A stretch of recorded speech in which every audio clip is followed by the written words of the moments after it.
ஓம் சாந்தி sister. குஷியா இருக்கீங்களா sister? ஓம் சாந்தி பிரதர், குஷியா இருக்கேன். சரி, இன்னைக்கு ஒரு சூப்பர் முரளி இருக்குது. ஓகே, இன்னைக்கு வாசிக்க ஆரம்பிங்க முரளியா. ஓகே. 27/1/2025 காலை முரளி. ஓம் சாந்தி, பாப்தாதா, மதுபன். இனிமையான குழந்தைகளே, எப்பொழுது உங்களது நிலை கர்மாத்தீத்த நிலையாக ஆகிவிடுகிறதோ அப்பொழுது விஷ்ணுபுரிக்கு சென்று விடுவீர்கள். மதிப்புடன் தேர்ச்சி பெறும் குழந்தைகள் தான் கர்மாத்தீத்த நிலை அடைகின்றனர் என்று தலைப்புல பாபா சொல்றாங்க. ஆமா, உங்களுடைய நிலை கர்மாத்தீத்த நிலை ஆகணும். அப்பதான் நீங்க விஷ்ணுபுரிக்கு போக முடியும்.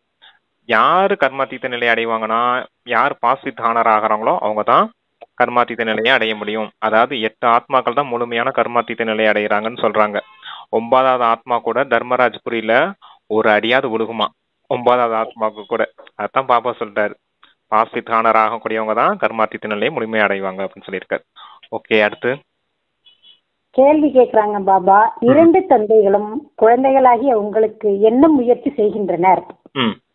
அதற்கு பதில் சொல்றாங்க, குழந்தைகள் சொர்க்கத்திற்கு தகுதியானவர்களாக ஆக வேண்டும். அனைத்து குணங்கள் நிறைந்தவர்களாக 16 கலைகளிலும் சம்பூர்ணமானவர்களாக ஆக்குவதற்கு முயற்சி பாப்தாதா இருவரும் செய்கின்றனர். இது உங்களுக்கு 2 என்ஜின் கிடைப்பது போன்றதாகும். நீங்கள் அப்படிப்பட்ட ஆச்சரியமான படிப்பு படிக்கிறீர்கள். இதன் மூலம் நீங்கள் 21 பிறவிகளுக்கான ராஜ்யத்தை அடைகிறீர்கள் அப்படின்னு பாபா சொல்றாங்க. ஆமா, டபுள் இன்ஜின் கிடைச்சிருக்குது உங்களுக்கு. ஒன்னு சிவபாபா, இன்னொன்னு பிரம்மா பாபா. 2 பேரும் சேர்ந்து என்ன காரியம் செய்யறாங்க? உங்களை சொர்க்கத்துக்கு தகுதி உடையவரா ஆக்குறாங்க. சர்வ குணங்களிலும் சம்பன்னமா ஆக்குறாங்க. சம்பூர்ணமா 16 கலைகள் நிரம்பியவர்களா ஆக்குறாங்க உங்களை. இது ஒரு ஆச்சரியமான படிப்பு அப்படின்னு சொல்றாரு. Okay sister. பாடல் இன்னைக்கு குழந்தை பருவத்தை மறந்து விடாதீர்கள் அப்படின்னு சொல்றாங்க. ஓகே. ஓம் சாந்தி. இனிமையிலும் இனிய செல்ல குழந்தைகள், பாடலை கேட்டீர்கள். நாடகப்படி இப்படிப்பட்ட பாடல் தேர்ந்தெடுக்கப்பட்டிருக்கிறது. சினிமா பாடலை வைத்து இவர்கள் முரளி நடத்துகின்றனர் என்று நினைத்து மனிதர்கள் குழப்பமடைகின்றனர். இது எந்த வகையான ஞானம்? சாஸ்திரம், வேதம், உபநிடதம் போன்றவைகளை விட்டு விட்டனர். இப்பொழுது பாடலை வைத்து முரளி நடத்துகின்றனர். நாம் எல்லையற்ற தந்தையினுடையவர்களாக ஆகியிருக்கிறோம். அவர் மூலமாக அதீந்திரிய சுகம் அடைகிறோம் என்பது குழந்தைகளாகிய உங்களது புத்தியில் இருக்கிறது. இப்படிப்பட்ட தந்தையை மறக்க கூடாது. தந்தையின் நினைவின் மூலம்தான் ஜென்மங்களின் பாவங்கள் எரிந்து விடும். நினைவை விட்டுவிட்டு பாவங்கள் இருந்து விடும்படியாக இருக்கக்கூடாது. ஓகே, சொல்லலாமா? அந்த முரளி பாடல் வந்திருக்கு இல்லையா? பாடல் வந்து சினிமா பாடல் போல. இவங்க இப்ப சினிமா பாட்டை வச்சு முரளி எடுக்க ஆரம்பிச்சிட்டாங்க. வேதம் உபநிடதங்கள்லாம் வச்சு முதல்ல கிளாஸ் பண்ணிட்டு இருந்தாங்க. இப்ப அதுவும் விட்டுட்டு இப்ப முரளி இந்த சினிமா பாட்டை வச்சு கிளாஸ் பண்றாங்க அப்படின்னு சொல்றாங்க. இப்ப தந்தை கிட்ட இருந்து உங்களுக்கு எல்லையற்ற சுகம் கிடைக்குது, அதீந்திரிய சுகம் கிடைக்குது. அப்ப தந்தைய நீங்க நல்ல விதத்துல நினைவு செய்யணும். ஓகே அப்படின்னு சொல்லியிருக்காரு.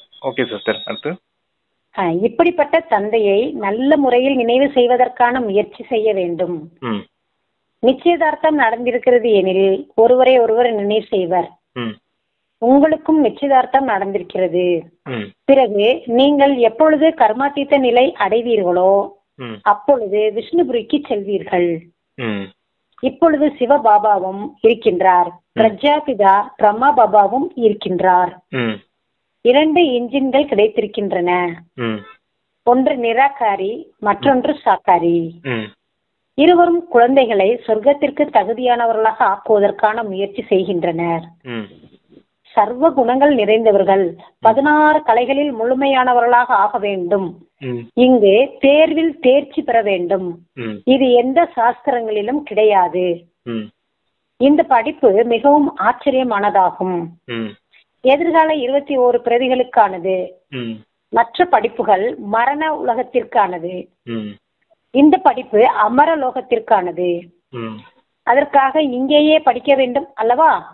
எதுவரை ஆத்மா தூய்மையாக ஆகவில்லையோ அதுவரை சத்தியுகத்திற்கு செல்ல முடியாது. ஆகையால் தந்தை சங்கம யுகத்தில் வருகின்றார். ம் இது புருஷோத்தம கல்யாணக்காரி யுகம் என்றும் கூறப்படுகிறது. ம் இதில்தான் நீங்கள் சோழியிலிருந்து வைரம் போன்று ஆகிறீர்கள். ம் ஆகையால் ஸ்ரீமத் படி நடந்து கொண்டே இருங்கள். ம் ஸ்ரீ ஸ்ரீ என்று சிவபாபா தான் கூறப்படுகின்றார். ம் மாலையின் பொருளும் குழந்தைகளுக்கு புரிய வைக்கப்பட்டிருக்கிறது.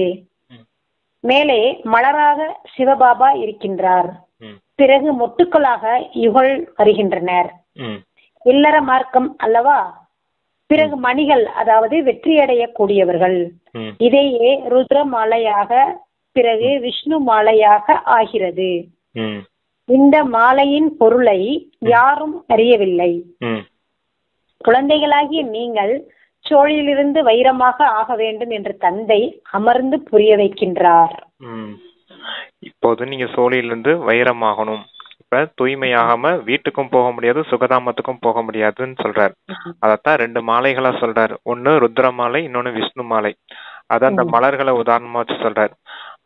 மேருமணி மாலைன்னு சொல்லுவாங்க. இப்ப மாலை போடுறோம்னா கீழே ஒரு பூ இருக்கும், அந்த பூவுக்கு பக்கத்துலயே 2 மணி அமர்றோம். அப்படியே வரிசை கிரமமா ஒவ்வொரு ஆத்மாவா மணி மாதிரி கோர்த்துக்கிட்டே போறதுதான் மாலைன்னு சொல்றது. அதுல ருத்ர மாலை இருக்குது, விஷ்ணு மாலை இருக்குது. விஷ்ணு மாலைங்கிறது 16,108 அப்படின்னு சொல்லுவாங்க, இல்ல 108 மாலை. அதாவது சத்தியவத்து ராஜா ராணியா வரக்கூடியவங்க 108 பேர், ராஜ்ய அதிகாரியா வரவங்க 16,108 பேர். அதத்தான் அந்த விஷ்ணு மாலை, வெற்றி மாலை, விஜய மாலைன்னு சொல்றது. அதான் பாபா அங்க சொல்லிட்டு இருக்காரு. Okay sister.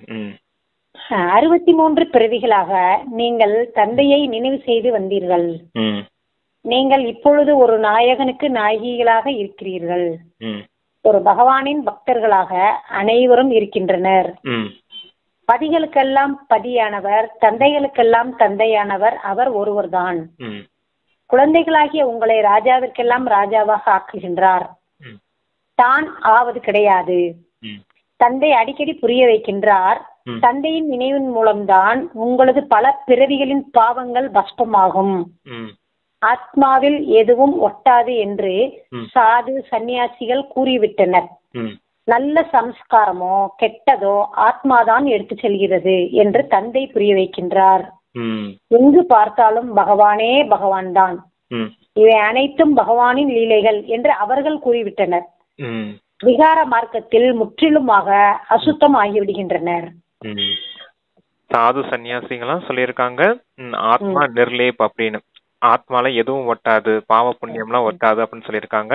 பாபா சொல்றாரு ஆத்மா தான் சம்ஸ்காரத்தை எடுத்துட்டு அடுத்த பிறவிக்கு போகணும் அப்படிங்கறதுக்காகத்தான் சொல்லிட்டு இருக்காங்க. ஆத்மாலதான் பாவ புண்ணிய கர்மம் ஒட்டுது, அதுதான் அடிப்படையில தான் சம்ஸ்காரத்தின் அடிப்படையில அடுத்த பிறவி போய் சேர வேண்டியது இருக்குது. அவங்க சொன்னது தப்பாயிடுச்சு.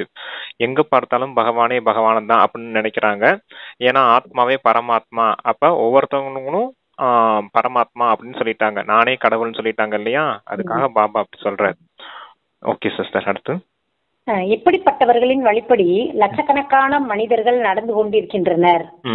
இதுவும் நாடகத்தில் பதிவாகி இருக்கிறது. எப்பொழுது புத்தியில் 3 தாமங்களை நினைவில் வைத்துக் கொள்ளுங்கள். ஆத்மாக்கள் வசிக்கும் இடமாகிய சாந்திதாமம், எதற்காக நீங்கள் முயற்சி செய்து கொண்டிருக்கிறீர்களோ அந்த சுகதாமம் அரை கல்பத்திற்கு பிறகு ஆரம்பமாகிறது துக்கதாமம். சொர்க்கத்தை ஸ்தாபனை செய்யும் இறை தந்தை என்று பகவான் கூறப்படுகின்றார். அவர் நரகத்தை ஸ்தாபனை செய்வது கிடையாது. நான் சுகதாமத்தை தான் ஸ்தாபனை செய்கிறேன் என்று தந்தை கூறுகின்றார். மற்றபடி இது வெற்றி மற்றும் தோல்விக்கான விளையாட்டாகும். குழந்தைகளாகிய நீங்கள் இப்பொழுது ஸ்ரீமத் படி நடந்து மாயை என்ற ராவணனின் மீது வெற்றியடைகிறீர்கள். மீண்டும் அரை கல்பத்திற்கு பிறகு ராவண ராஜ்யம் ஆரம்பம் ஆகிறது. குழந்தைகளாகிய நீங்கள் இப்பொழுது யுத்த மைதானத்தில் இருக்கிறீர்கள். இதை புத்தியில் தாரணை செய்ய வேண்டும். பிறகு மற்றவர்களுக்கும் புரிய வைக்க வேண்டும். கண்ணில்லாதவர்களுக்கு ஊன்றுகோலாகி வீட்டிற்கான வழியை கூற வேண்டும். ஏனெனில் அனைவரும் அந்த வீட்டை மறந்துவிட்டனர். இது ஒரு நாடகம் என்றும் கூறுகின்றனர். ஆனால் இதன் ஆயுள் லட்சம், பல ஆயிரம் ஆண்டுகள் என்று கூறிவிட்டனர். ராவணன் உங்களை எவ்வளவு குருடர்களாக ஆக்கி விட்டது என்பதை தந்தை புரிய வைக்கின்றார். ஞானக்கண் இல்லாதவர்களாக ஆக்கிவிட்டது. சரி. இப்பொழுது தந்தை அனைத்து விஷயங்களையும் புரிய வைத்துக் கொண்டிருக்கின்றார். ஓகே, சொல்லிடலாம் சிஸ்டர். ம். இப்ப 3 தாமத்தை ஞாபகம் வச்சுக்கோங்க. சாந்தி தாமம், சுகதாமம், துக்கதாமம். புத்தகம். ம். சாந்தி தாமத்துல என்ன இருந்துச்சு? நீங்க ஆத்மாக்கள் இருந்தீங்க, நிராகார உலகத்துல அமைதியா இருந்தீங்க. நீங்க முதல்ல வந்தது சுகதாமத்துல. சுகதாமத்துக்கு அப்புறம் துக்கதாமம். ராவணனுக்கு, அதாவது 5 விகாரங்களுக்கு வசமாயி எப்ப பாவ கர்ம செய்ய ஆரம்பிச்சீங்களோ அப்ப இது துக்கதாமமா மாறிடுச்சு. அப்ப இந்த 3 தாமம் இருக்கு இல்லையா? சுகதாமம் ராமராஜ்யம், துக்கதாமம் ராவணராஜ்யம். இப்ப உங்கள அப்பா துக்கதாமத்துல இருந்து விடுவிச்சு சுகதாமத்துக்கு அழைச்சிட்டு போக போறாரு. அதான் இந்த 3 விஷயத்த பத்தி அப்ப சொல்றாரு. இந்த சக்கரம் இருக்குது பாத்தீங்க இல்லையா? இது வெற்றி தோல்வியின் விளையாட்டு. இது 5000 வருஷம் தான். ஆனா மனிதர்கள் என்ன சொல்லி வச்சிருக்காங்க? லட்சக்கணக்கான வருஷங்கள். பல ஆயிரம் சொல்லிட்டாங்க. ஆமா, அதான் தவறா போயிடுச்சு. தந்தை இப்போ உங்களுக்கு புரிய வச்சிட்டு இருக்காரு, இதனுடைய ஆயுள் 5000 வருஷம் தான் அப்படின்னு. மாயை உங்களை எவ்வளவு குருடர்களா ஆக்கி வச்சிருச்சு? அஞ்ஞான குருடர்களா ஆக்கி வச்சிருச்சு உங்களை. இப்ப நீங்க எல்லாருக்கும் ஊன்றுகோல் ஆகணும். ஞானம் இல்லாதவர்கள் ஞானம் கொடுத்து ஞானக்கண் கொடுக்கக்கூடியவர்களா இருக்கணும். வீட்டுக்கு வழி காட்டணும் அப்படின்னு சொல்லியிருக்காரு. சாந்தி தாம் எங்க இருக்குது, இப்ப நீங்க அங்க போகணும் அப்படிங்கிறதுக்காக வழி காட்டணும் அப்படிங்கிருக்காரு. Okay sister. தந்தைதான் ஞானம் நிறைந்தவர் என்று கூறப்படுகின்றார். ஒவ்வொருவரின் உள்ளத்தையும் அறிந்தவர் என்பது இதன் பொருள் கிடையாது. இதை மாயாஜாலம் செய்பவர்கள் கற்றிருக்கின்றனர். உங்களது உள்ளத்தின் விஷயங்களை கூறிவிடுகின்றனர். ஞானம் நிறைந்தவர் என்பதன் பொருள் இது கிடையாது. இது ஒரு தந்தையின் மகிமை ஆகும். அவர் ஞான கடலானவர், ஆனந்தத்தின் கடலானவர். அவர் அந்தர்யாமி, மனதிற்குள் இருக்கும் விஷயங்களை அறிந்தவர் என்று மனிதர்கள் கூறிவிட்டனர். அவர் ஆசிரியராக இருக்கின்றார், நமக்கு கற்பிக்கின்றார் என்பதை இப்பொழுது குழந்தைகளாகிய நீங்கள் புரிந்திருக்கிறீர்கள். அவர் ஆன்மீக தந்தையாகவும் இருக்கின்றார், ஆன்மீக சத்குருவாகவும் இருக்கின்றார். அங்கு உலகாய ஆசிரியர்கள் குருக்கள் இருப்பர், அதுவும் தனித்தனியாக இருப்பர். மூவரும் ஒருவராக இருக்க முடியாது. சிலருக்கு தந்தை ஆசிரியராகவும் இருக்கலாம், குருவாக இருக்க முடியாது. இருப்பினும் அவர்கள் மனிதர்கள் தான். இங்கு அந்த சுப்ரீம் ஆத்மா பரம்பிதா பரமாத்மா கற்பிக்கின்றார். ஆத்மாவே பரமாத்மா என்று கூறுவது கிடையாது. இதையும் யாரும் புரிந்து கொள்வது கிடையாது. பரமாத்மா அர்ஜுனனுக்கு சாட்சாத்காரம் செய்வித்த பொழுது போதும் நிறுத்துங்கள், போதும் நிறுத்துங்கள் என்று அவர் கூறினார். இந்த அளவு ஒளியை என்னால் சகித்து கொள்ள முடியவில்லை. இதையெல்லாம் கேட்கின்ற பொழுது பரமாத்மா மிகவும் தேஜோமயமானவர் என்று புரிந்து கொண்டோம். முன்பு பாபாவிடம் வந்த பொழுது சாட்சாத்காரத்தில் சென்று விட்டனர், போதும் நிறுத்துங்கள், மிகவும் தேஜோமயமாக இருக்கின்றது, என்னால் சகிக்க முடியவில்லை என்று கூறினர். எதை கேட்டீர்களோ அதுவே புத்தியில் பாவனையாக இருந்து விடுகிறது. ஓகே சிஸ்டர், சொல்லிடலாம். தந்தைய ஞான கடல், ஆனந்த கடல் சொல்றாங்க. அவரை மனிதர்கள் அந்தர்யாமின்னு சொல்லி வச்சுட்டாங்க. அதுவும் தப்பா இருக்குது அப்படின்னு இருக்காரு. அப்ப தந்தை உங்களுக்கு தந்தையா இருக்கேன், ஆசிரியரா இருக்கேன், சத்குருவா இருக்கேன் அப்படின்னு சொல்லியிருக்காரு. 3 சம்பந்தத்திலையும் தந்தையை நினைவு செய்யணும் அப்படின்றதுக்காக சொல்லியிருக்காரு. நான் 3 விதமான சம்பந்தங்களை உங்களுக்கு தந்தைய ஆஸ்தி கொடுக்குறேன், ஆசிரியரா படிப்பு கொடுக்குறேன், சத்குருவா இருந்து முக்தி ஜீவன் முக்திக்கு அழைச்சிட்டு போறேன் அப்படிங்கிறதுக்காக சொல்றாரு. அதை முடிச்சதுக்கு அப்புறம் இது சொல்றாரு, அர்ஜுனனுக்கு சாட்சாத்காரம் கிடைச்சது இல்லையா? பகவத்கீதையில சொல்லியிருக்காங்க, அர்ஜுனனுக்கு சாட்சாத்காரம் கிருஷ்ணர் காமிச்சதா, அதாவது பரமாத்மா ஆத்மாவுக்கு அப்படி சாட்சாத்காரம் காமிச்சதா சொல்லியிருக்காங்க. அதாவது சூரியனை விட 1000 கோடி பிரகாசமான பரமாத்மா அப்படின்னு சொல்லி வச்சிருக்காங்க. நான் அப்படிப்பட்டவன்னா கிடையாது, அவ்வளவு பிரகாசம் தேஜோமயம்லாம் கிடையாது, நான் வெறும் ஒளிப்புள்ளி தான் அப்படின்றதுக்காக பாபா புரிய வைக்கிறார். ஒளிப்புள்ளியான ஆத்மா உங்களுக்கு தந்தை ஆசிரியர் சத்குருவா இருக்கேன். அப்ப நீங்க ஆத்மானு பரமாத்மா தந்தையை இந்த 3 சம்பந்தத்துல நினைக்கும் போது உங்களுடைய பாவ கர்மங்கள் அழியும் அப்படின்றதுக்காக சொல்றாரு. அப்பதான் நீங்க முழுமையா கர்மாத்தீத நிலையை அடைய முடியும். ஓகே, அதுக்காக சொல்லிட்டு இருக்காரு சிஸ்டர். சரி, வாசிங்க நீங்க எடுத்து. ஓகே. யார் எந்த பாவனையுடன் நினைவு செய்கிறார்களோ நான் அவர்களது பாவனைகளை நிறைவேற்றுவேன் என்று தந்தை கூறுகின்றார். யாராவது கணேசரின் பூஜாரியாக இருந்தால் அவர்களுக்கு கணேசரின் சாட்சாத்காரம் செய்விப்பேன். சாட்சாத்காரம் ஏற்பட்டதும் முக்தி தாமத்திற்கு சென்று விட்டதாக நினைக்கின்றனர். ஆனால் அவ்வாறு கிடையாது. முக்தி தாமத்திற்கு யாரும் செல்ல முடியாது. நாரதரின் உதாரணமும் இருக்கிறது. அவர் பக்த சிரோமணி என்று பாடப்படுகிறார்.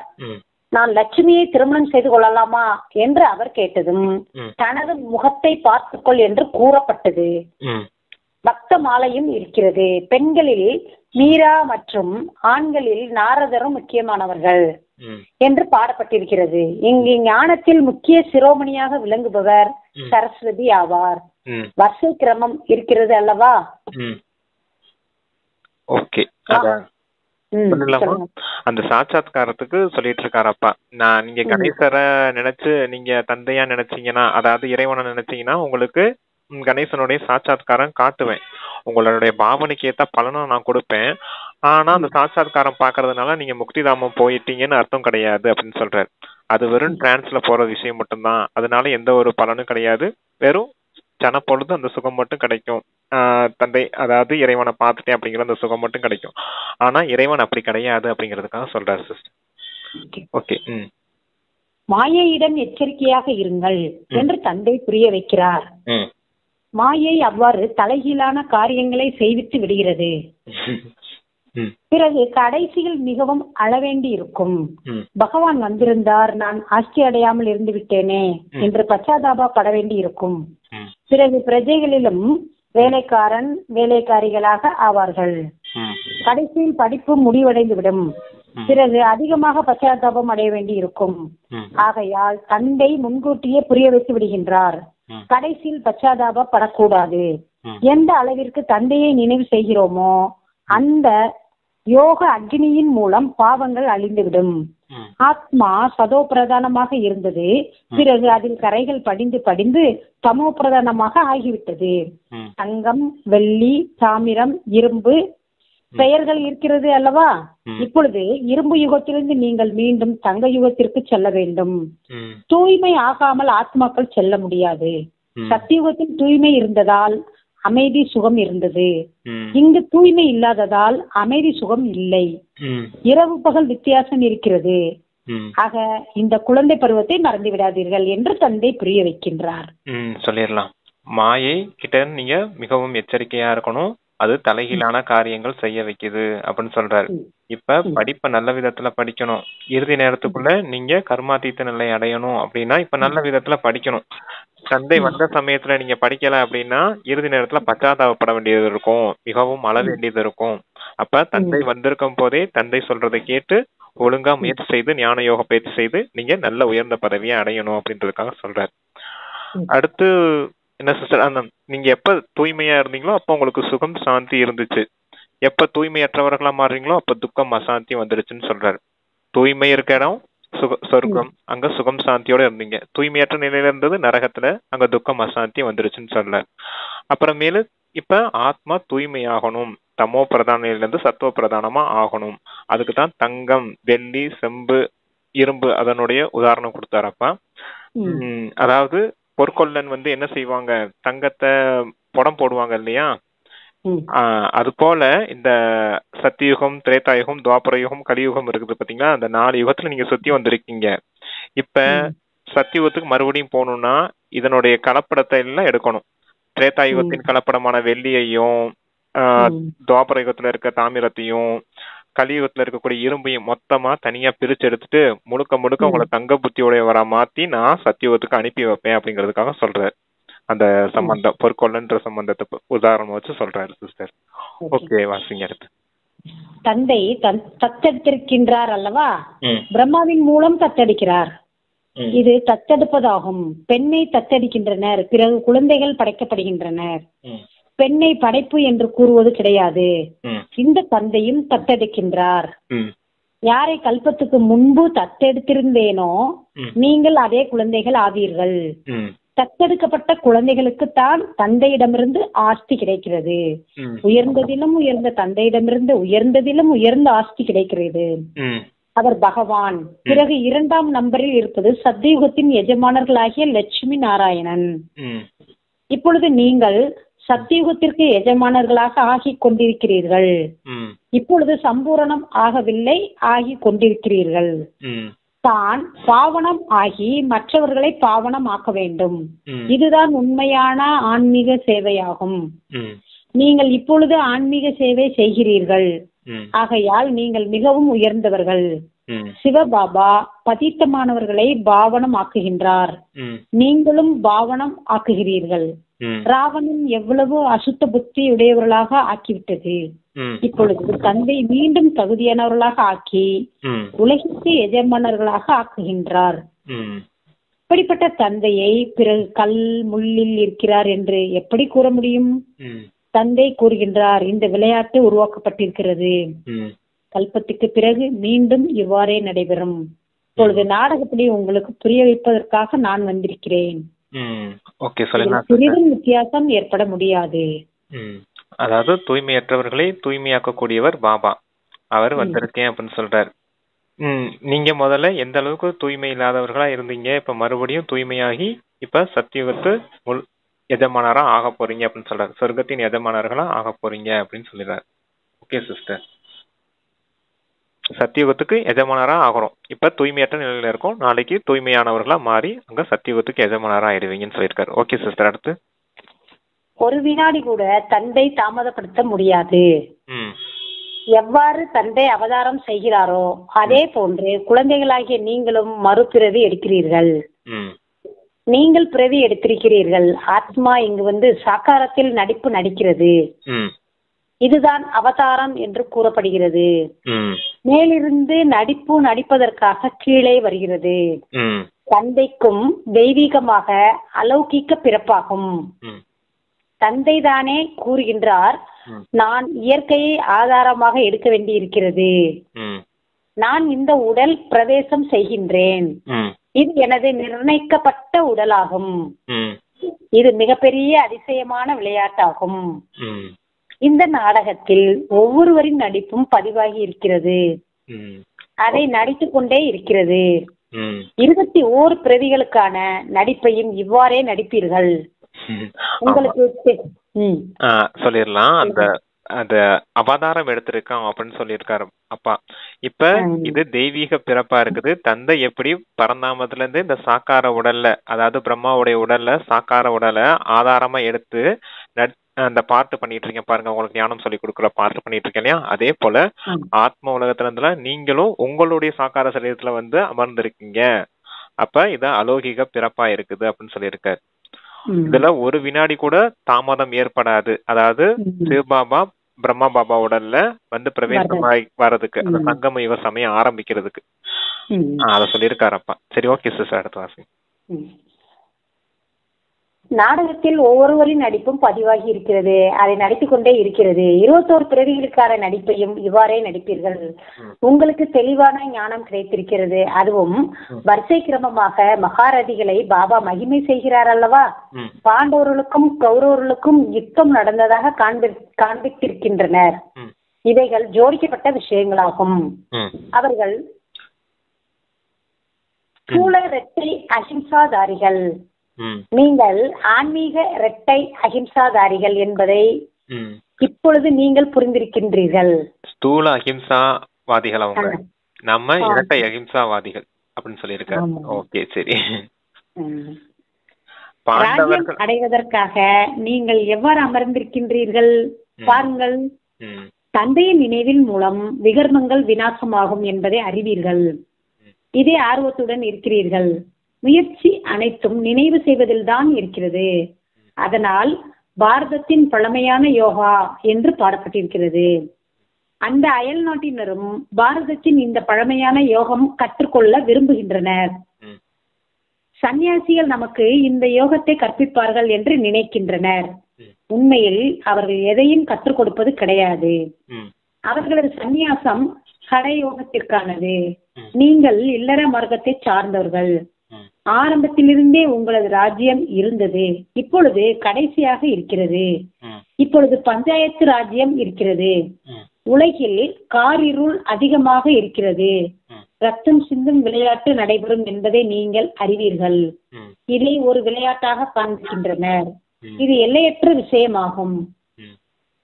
ஓகே, வாசிங்க சிஸ்டர். அந்த பாண்டவர்களை பத்தி சொல்லிடலாமா? கௌரவர்கள் பாண்டவர்கள் மகாபாரத யுத்தத்துல பங்கேற்றாங்க. அதெல்லாம் ஜோடிக்கப்பட்ட விஷயம் சொல்லியிருக்காரு. இது மகாரதிகளின் பெருமையா இருக்குது அப்படின்னு சொல்லியிருந்தாரு.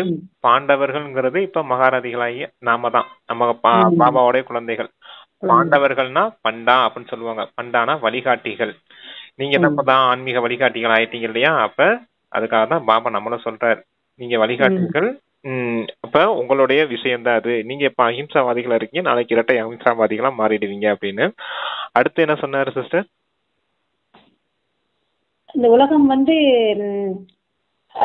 இப்பொழுது உங்களது ராஜ்யம் இருந்தது ஆரம்பத்திலிருந்தே அப்படின்னு சொல்றாரு. அப்புறம் பஞ்சாயத்து ராஜ்யம் ஆச்சு, அப்புறம் காரியூர் அழிவு இருக்கின்றார், ரத்தம் சிந்தும் விளையாட்டும் கூட நடைபெறும் சொல்றாரு. ஆமா, ஓகே ஓகே. விநாச நேரம் நடக்க போகுது இல்லையா? அப்ப அதனால ரத்தம் சிந்தும் விளையாட்டு நடக்க போறது. ஓகே, சரிங்க சிஸ்டர். எவ்வளவு உயிர் சேதம் மற்றும் கொலைகள் ஏற்படும், இயற்கை சீற்றங்கள் நிகழும், அனைவருக்கும் மரணம் ஏற்படும், இதுதான் இரத்த ஆறு என்று கூறப்படுகிறது. இதை பார்ப்பதற்கும் மிகுந்த தைரியம் தேவை. பயப்படுபவர்கள் உடனேயே மயங்கி விடுவர். இதற்கு பயமற்ற நிலை அதிகம் தேவை. நீங்கள் சிவசக்திகள் அல்லவா? சிவபாபா சர்வசக்தி வாய்ந்தவர். நாம் அவரிடமிருந்து சக்திகளை அடைகிறோம். பதீத்தத்தில் இருந்து பாவனம் ஆவதற்கான யுக்தியை தந்தைதான் கூறுகின்றார். தந்தை முற்றிலும் எளிய வழி கூறுகின்றார். குழந்தைகளே, நீங்கள் சதோ பிரதானமாக இருந்தீர்கள், இப்பொழுது தமோ பிரதானமாக ஆகிவிட்டீர்கள். இப்பொழுது என்னை நினைவு செய்தால் நீங்கள் பதீத்தத்திலிருந்து பாவனம் சதோ பிரதானமாக ஆகிவிடுவீர்கள் என்று தந்தை கூறுகின்றார். ஆத்மாவானது தந்தை மிகவும் எளிய வழி கூறுறார் தூய்மையற்ற நிலையிலிருந்து தூய்மையாவதற்கு. தந்தை நினைவு செய்ய போதும், ஆத்மா பதித்த நிலையிலிருந்து பாவனமாயிரும். ஓகே, அடுத்த வாசிங்க. ஆத்மாவானது தந்தையிடத்தில், அதாவது யோகா நினைவின் தொடர்பு வைக்கும் பொழுது தான் பாவங்கள் அழியும். தந்தைதான் அதிகாரம் உள்ளவராக இருக்கின்றார். விஷ்ணுவின் நாபியிலிருந்து பிரம்மா வெளிவந்ததாக சித்திரங்களில் காண்பிக்கின்றனர். அவர் மூலமாக அனைத்து சாஸ்திரங்கள் வேதங்களின் சாரத்தை புரிய வைத்தார். பிரம்மாவிலிருந்து விஷ்ணு, விஷ்ணுவிலிருந்து பிரம்மா ஆகின்றார் என்பதை நீங்கள் இப்பொழுது அறிவீர்கள். பிரம்மாவின் மூலம் ஸ்தாபனை செய்கின்றார். பிறகு எதை ஸ்தாபனை செய்தாரோ அதை அவசியம் பாலனையும் செய்வார் அல்லவா? இவை அனைத்தும் நல்ல முறையில் புரிய வைக்கப்படுகிறது. யார் புரிந்து கொண்டார்களோ அவர்களுக்கு இந்த எண்ணம் அவசியம் இருக்கும். இந்த ஆன்மீக ஞானம் அனைவருக்கும் எப்படி கொடுப்பது? என்னிடத்தில் செல்வம் இருக்கிறது எனில் நான் ஏன் சென்டர் திறக்க கூடாது என்று தந்தை கூறுகின்றார். அந்த விஷ்ணுவோடைய நாவி கமலத்துல இருந்து பிரம்மா வந்ததா ஒரு சித்திரம் இருக்குது. அந்த சித்திரத்தை உதாரணமா வச்சு நீங்க புரிய வைக்கலாம், எப்படி விஷ்ணுல இருந்து பிரம்மா ஆகிறாரு, பிரம்மால இருந்து மீண்டும் விஷ்ணுவா எப்படி மாறுறாரு அப்படிங்கிறது. அதாவது 84 பிறவிகளின் சக்கரம் இருக்கு இல்லையா? விஷ்ணு தானே 84 பிறவிகள் எடுத்து பிரம்மாவானாரு. பிரம்மா தானே இப்ப புருஷார்த்தம் பண்ணி விஷ்ணுவா மாற போறாரு. அப்ப இந்த சக்கரத்தை வச்சு புரிய வைக்கலாம், அவங்க எப்படி நாவி கமலத்துல இருந்து அந்த பிரம்மா வந்தாரு, சாஸ்திரங்கள்லாம் எங்க படிக்கப்பட்டது அப்படிங்கற விஷயத்தெல்லாம் இப்ப நீங்க புரிய வைக்க முடியும் அப்படின்னு சொல்லியிருக்காரு. ஓகே, வாசிங்க. சென்டர் ஏன் திறக்க கூடாது அப்படின்னு கூட கேக்குறாரு. ஆமா, செல்வம் இருந்தா சென்டர் திறந்து அதன் மூலமா நம்ம வந்து மற்றவர்களுடைய பாக்கியத்தை மற்றவர்களுக்கும் வழிகாட்டலாம் அப்படின்னு. கட்டிடத்தை வாடகைக்கும் எடுத்துக்கொண்டு அதில் மருத்துவமனை மற்றும் பல்கலைக்கழகம் திறவுங்கள். யோகாவின் மூலம் முக்தி, ஞானத்தின் மூலம் ஜீவன் முக்தி, 2 ஆஸ்திகள் கிடைக்கின்றன. இதற்கு 3 அடி நிலம் கிடைத்தால் போதும், வேறு எதுவும் வேண்டாம். இறை தந்தையின் பல்கலைக்கழகம் திறவுங்கள். விஸ்வவித்யாலயம் அல்லது பல்கலைக்கழகம் இரண்டும் ஒன்றுதான். இது மனிதனை தேவதையாக ஆக்கக்கூடிய மிகப்பெரிய பல்கலைக்கழகமாகும். உங்களுக்கு எப்படி வருமானம் கிடைக்கிறது என்று கேட்கின்றனர். அட, பிரம்மகுமாரிகளின் தந்தைக்கு இவ்வளவு குழந்தைகள் இருக்கின்றனர், நீங்கள் கேட்க வந்து விட்டீர்கள். விளம்பர பலகையில் என்ன எழுதப்பட்டிருக்கிறது என்பதை பாருங்கள். மிகவும் ஆச்சரியமான ஞானமாகும். தந்தையும் ஆச்சரியமானவர் அல்லவா? உலகிற்கு எஜமானர்களாக நீங்கள் எப்படி ஆகிறீர்கள்? சிவபாபாவை ஸ்ரீ ஸ்ரீ என்று கூறுகின்றோம், ஏனெனில் உயர்ந்ததிலும் உயர்ந்தவர் அல்லவா? லட்சுமி நாராயணனை ஸ்ரீலட்சுமி, ஸ்ரீ நாராயணன் என்று கூறுகிறோம். இதை அனைத்தும் நல்ல முறையில் தாரணை செய்ய வேண்டிய விஷயங்களாகும். இப்ப இந்த பிரம்மகுமாரிகளுக்கு எப்படி இவ்வளவு செல்வம் கிடைக்குதுன்னு மனிதர்கள் கேட்கும் போது, என்ன இன்னும் கூட தெரியாம இருக்கீங்க? பிரம்மாவுக்கு எவ்வளவு குமாரிகள் இருக்காங்க தெரியுமா? இவ்வளவு பேர் இருக்காங்க பாருங்க. அதான் இது ஒரு அதிசயமான படிப்பு அப்படின்னு சொல்றாரு. ஏன்னா தந்தை வாய் மூலமா ஜென்மம் எடுத்தவங்க நம்ம. அதாவது சிவபாபாவின் பிரம்மாவுடைய வாய் மூலமா ஞானம் கொடுத்ததுனாலதான் ஜென்மம் எடுத்தோம். நம்மளாம் வாய் வழி வம்சத்தினர் இல்லையா? அதான் இது ஒரு அதிசயமான படிப்பு அப்படின்னு. ஓகே, சரிங்க சிஸ்டர். அதான் நீங்க இப்ப இப்ப நீங்க ஹாஸ்பிட்டலும் திறக்கலாம், இல்லாட்டினா பல்கலைக்கழகமும் திறக்கலாம். ரெண்டுமே சென்டரை தான் குறிக்குது. ஏன்னா அதன் மூலமா தானே ஹெல்த், வெல்த், ஹாப்பினஸ் கிடைக்குது நமக்கு. அத சொல்றாரு பாப்போம். சரி, நான் உங்களுக்கு ராஜயோகம் கற்பிக்கிறேன் என்று தந்தை கூறுகின்றார். இதுதான் உண்மையிலும் உண்மையான அமரக்கதையாகும். ஒரே ஒரு பார்வதிக்கு மட்டும் அமரக்கதை கூறியிருக்க மாட்டார். எவ்வளவு மனிதர்கள் அமர்நாத்திற்கு செல்கின்றனர். குழந்தைகளாகிய நீங்கள் புத்துணர்வு அடைவதற்காக தந்தையிடம் வருகிறீர்கள். பிறகு அனைவருக்கும் புரிய வைக்க வேண்டும். சென்று அனைவரையும் புத்துணர்வு அடைய செய்ய வேண்டும். சென்டர் திறக்க வேண்டும். தந்தை கூறுகின்றார், 3 அடி நிலத்திலும் மருத்துவமனை மற்றும் பல்கலைக்கழகம் திறந்து கொண்டே சென்றால் பலருக்கும் நன்மை ஏற்படும். எந்த செலவும் கிடையாது. ஆரோக்கியம், செல்வம் மற்றும் மகிழ்ச்சி ஒரு வினாடியில் கிடைத்து விடுகிறது. குழந்தை பிறக்கிறது, வாரிசாக ஆகிவிடுகிறது. உங்களுக்கும் நிச்சயம் ஏற்படுகிறது. பிறகு உலகிற்கு எஜமானர்களாக ஆகிவிடுகிறீர்கள். பிறகு முயற்சிதான் ஆதாரமாக இருக்கிறது. அல்லது அப்படின்னு சொல்லி முடிச்சிருக்காரு. அதாவது இப்ப நீங்க ஞானம் கொடுத்தீங்க, குழந்தை ஜென்மம் எடுத்துச்சு, அப்ப வாரிசாயிருச்சு சிவபாபாவுக்கு. அப்புறம் நீங்க உங்களுடைய முயற்சி தான் ஆதாரமா இருக்குது நீங்க சேவை செய்யறதுக்கும் அப்படின்னு சொல்லியிருக்காரு. பல்கலைக்கழகம் ஆரம்பிக்கிறீங்க, அதன் மூலமா எல்லாருக்கும் ஹெல்த், வெல்த், ஹாப்பினஸ் கொடுக்குறீங்க அப்படின்னு சொல்றாரு. ஞானத்தின் மூலமா எல்லாருக்கும் ஜென்மம் கொடுக்குறீங்க அப்படின்னு சொல்லியிருக்காரு. Okay sister. இனிமேலும் இனிய தேடி கண்டெடுக்கப்பட்ட செல்ல குழந்தைகளுக்கு தாய் தந்தைமான பத்தாதாவின் அன்பு நினைவுகள் மற்றும் காலை வணக்கம். ஆன்மீக குழந்தைகளுக்கு ஆன்மீக தந்தையின் நமஸ்தே. தாரணைக்கான முக்கிய சாரம். முதல் பாயிண்ட், ரத்த ஆறு ஓடும் கடைசி காட்சியை பார்ப்பதற்காக மிக மிக பயமற்றவர்களாக சிவசக்திகளாக ஆக வேண்டும். சர்வசக்திவான் தந்தையின் நினைவின் மூலம் சக்திகளை அடைய வேண்டும். ஆமா, சர்வசக்திவான் தந்தையிடமிருந்து சக்திகளை அடையணும். இறுதி நேரத்துல ரத்த வெள்ளம் ஓடும், வெட்டுக்குத்து விளையாட்டுலாம் நடக்கும். அதெல்லாம் பாக்குறதுக்கு தைரியம் உடையவர்களா இருக்கணும். நீங்க பயந்துடக்கூடாது அப்படின்னு சொல்றாரு. பயந்தீங்கன்னா மயக்கம் போட்டு விழுந்துருவீங்க அப்படின்னு சொன்னார் இல்லையா, அத சொல்லியிருக்காரு. ஓகே, சரி, ஓகே சிஸ்டர். அடுத்து தாரணையாக 2வது பாயிண்ட்ல சொல்லியிருக்காரு பாபா, தூய்மையாக்கக்கூடிய ஆன்மீக சேவை செய்ய வேண்டும். இரட்டை அஹிம்சாதாரிகளாக ஆக வேண்டும். குருடர்களுக்கு ஊன்றுகோலாகி அனைவருக்கும் வீட்டிற்கான வழியை கூற வேண்டும். அதான் குருடர்களுக்கு ஊன்றுகோலாகி வீட்டுக்கு வழி காட்ட வேணும். தூய்மையற்றவர்களை தூய்மையாக்கக்கூடிய சேவை செய்யணும். இரட்டை அஹிம்சாவாதிகளா ஆகணும் அப்படின்னு சொல்லியிருக்காரு. Okay sister. வரதானம் கொடுக்கறாங்க பாபா இன்னைக்கு. நான் எனது என்பதை அழித்து சமநிலை மற்றும் முழுமைத்தன்மையை அனுபவம் செய்யும் உண்மையான யோகி ஆகுக. ஒவ்வொரு நொடியும் ஒவ்வொரு எண்ணமும் பாபா பாபா என்ற நினைவே இருக்கட்டும். நான் அழிந்தே போகட்டும். நான் என்பதே இல்லை எனில் எனது என்பதும் இல்லை. எனது சுபாவம், எனது சமஸ்காரம், எனது வேலை, எனது பெயர், எனது புகழ் எப்போது இவ்வாறான நான் எனது முடிவு பெறுமோ அதுவே சமநிலை மற்றும் முழுமையாகும். இந்த நான் எனது என்பதை செய்யும் தியாகமே அனைத்திலும் மிக சூட்சுமமான தியாகம். இந்த நான் எனும் குதிரையை அஸ்வமேத வேள்வியில் சுவாக செய்யுங்கள். அப்போதே இறுதி நிலை வரும், வெற்றி முழக்கம் முழங்கும்.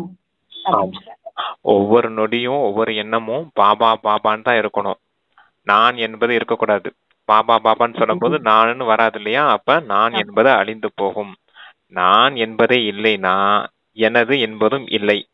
என்னுடைய சுபாவம், என்னுடைய சம்ஸ்காரம், என்னுடைய வேலை, என்னுடைய பெயர், என்னுடைய புகழ் என்பது கூட இல்லை. இந்த நான் எனதை முடிக்கும் போதுதான் உங்களால சமநிலை மற்றும் அந்த முழுமை நிலை, சம்பூர்ண நிலைய அடைய முடியும். அப்ப அந்த நான் எனது அத முடிச்சிடுங்க அப்படின்னு சொல்றார். இந்த நான் எனது என்பதுதான் சூட்சமமான தியாகம்னு சொல்றார். தியாகத்திலே இது சூட்சமமான தியாகமா இருக்குது அப்படின்னு சொல்ற. சர்வஸ்வ தியாகியாகுங்கன்னு சொல்றாரு இல்லையா, அது போல இந்த நான் எனதையும் தியாகம் செய்திருங்க. குறிப்பா அந்த நான் என்ற விஷயத்த அஸ்வமேத யாகம், அந்த அஸ்வமேத யாகத்துல பலி செய்திருங்க அப்படின்னு சொல்றாரு. வேள்வி இது இப்ப ருத்ரன் ஞான யஜ்யம் நடக்குது இல்லையா, அந்த யஜ்யத்துல இந்த நான்கிற விஷயத்த சுவாகா செய்திருங்க அப்படின்னு சொல்லியிருக்காரு. அப்பதான் உங்களால இறுதி நிலையை கொண்டுட்டு வர முடியும், அப்புறம் வெற்றி முழக்கத்தை ஏற்படுத்த முடியும்னு சொல்லியிருக்காரு. ஓகே, இப்ப என்ன செய்யணும், நான் எனதை முடிக்கணும். எல்லாத்துலயும் என்னுடைய சுபாவம், என்னுடைய சம்ஸ்காரம்னு சொல்றோம் இல்லையா, அந்த என்னுடையதுங்கிறது எல்லாமே அது ராவணனுடைய சம்ஸ்காரம். ஓகே, அதெல்லாம் பலியாக்கிடுங்க அந்த அஸ்வமேத யாகத்துல அப்படின்னு சொல்லியிருக்காரு. Okay sister. ஸ்லோகன் சொல்றாங்க பாபா. ஆம் செய்கிறேன் என்ற ஒத்துழைப்பு கரம் நீட்டுவதே ஆசீர்வாதங்களினும் மாலை அணிவதாகும். எல்லார்கிட்டயும் ஆசீர்வாதங்கள் வாங்கணும் அப்படின்னா சரி செய்கிறேன் அப்படின்னு சொல்லுங்க. சரி செய்கிறேன் சொல்றதுதான் பணிவுத்தன்மையின் அடையாளம். அகங்காரத்தை காட்டினோம்னா ஆசீர்வாதம் கிடைக்காது. அதனாலதான் பணிவுத்தன்மையா இருந்து சரி செய்கிறேன் அப்படிங்கிற ஒத்துழைப்பு கரம், அதாவது உதவி செய்யக்கூடிய கரம். ஒருத்தவங்க விழுந்து கிடக்காங்கன்னா அவங்கள கை கொடுத்து தானே தூக்கி விடுவோம் இல்லையா, அது போல அகங்காரத்துல இருக்கவங்கள கை கொடுத்து தூக்கணும் அப்படின்னா சரி செய்கிறேன் அப்படின்னு ஒத்துழைப்பு கரம் நீட்டுங்க. அதுதான் அடுத்தவங்களுடைய ஆசீர்வாதங்கள் மாலை அணிவதாகும் அப்படின்னு சொல்லியிருக்காரு. அடுத்தவங்க கிட்ட ஆசீர்வாதம் வாங்குவதற்கான ஒரு வழியாகும் சொல்லியிருக்காரு. தனது சக்தி வாய்ந்த மனோநிலை மூலமாக ஒளிதரும் சேவை செய்க அப்படின்னு சொல்றாங்க. நிரந்தரமாக ஒரே சீரான மனோநிலையில் இருக்கும் பயிற்சி இருக்கும் போதே மனதால் ஒளி தர முடியும். இதனால் முதலில் வீண் எண்ணங்களை சுத்தமான எண்ணங்களாக மாற்றி அமையுங்கள். பிறகு மாயை மூலமாக வருகின்ற பல்வேறு விதமான தடைகள் யாவும் ஈஸ்வரிய அன்பின் ஆதாரத்தால் முடித்து விடுங்கள். ஒரு தந்தையின்றி வேறு யாருமில்லை என்னும் பாடத்தின் மூலமாக ஒரு முகத்தின் ஏகாக்கிரதா சக்தியை அதிகப்படுத்துங்கள். ஆமா, நிரந்தரமாக, அதாவது மனதின் மூலமா ஒளி தரும் சேவை செய்யணும் அப்படின்னா நிரந்தரமாக ஏக்கிர ஸ்திதியில இருக்கணும் அப்படின்னு சொல்றாங்க. ஒருமுகத்தன்மையில இருந்தா தான் மனதின் மூலமா ஒளி கொடுக்க முடியும் எல்லாருக்கும். அதுக்காக நீங்க என்ன காரியம் செய்யணும்? வீண் எண்ணங்களை முடிச்சிருங்க. வீண் எண்ணங்கள்ல இருந்து விடுபட்டு ஆமா சுத்தமான எண்ணங்களா மாற்றுங்க. மாயையின் மூலமா வரக்கூடிய தடைகள் எல்லாத்தையும் பரமாத்மாவின் அன்பின் வழிப்படி நடந்து அதை முடிச்சு காட்டுங்க அப்படின்னு சொல்லியிருக்காரு. எப்பவுமே அடுத்து என்ன சிஸ்டர் சொன்னாரு? ஒரு தந்தையின்றி வேறு யாரும் இல்லை. ஒரு பாபாவை தவிர எனக்கு யாரும் இங்க கிடையாது அப்படிங்கிற அந்த ஒருமுகத்தன்மையின் பாடத்தின் மூலமா ஒருமுகத்தின் ஏகாக்கிரதா சக்தியை அதிகப்படுத்துங்க அப்படின்னு சொல்றாரு. Okay okay. அப்ப ஏகாகிரதா சக்தியை அதிகப்படுத்துங்க. ஒரு பாபாவை தவிர எனக்கு யாரும் இல்லைன்னும் போது அந்த ஒருமுகத்தன்மையின் சக்தி வரும், ஏக்கிர ஸ்திதியும் வரும். அதன் மூலமா தான் மனதின் ஒளி எல்லாருக்கும் கொடுக்க முடியும் அப்படின்னு சொல்லியிருக்காரு. ஏன்னா சக்திசாலி மனதின் மூலமா சக்காஸ் கொடுக்கக்கூடிய சேவை செய்யணும் இல்லையா, அதுக்காக பாபா சொல்லியிருக்காரு. Okay sister, super. Thank you sister. ஓம் சாந்தி. ஓம் சாந்தி. தேங்க்யூ பாபா.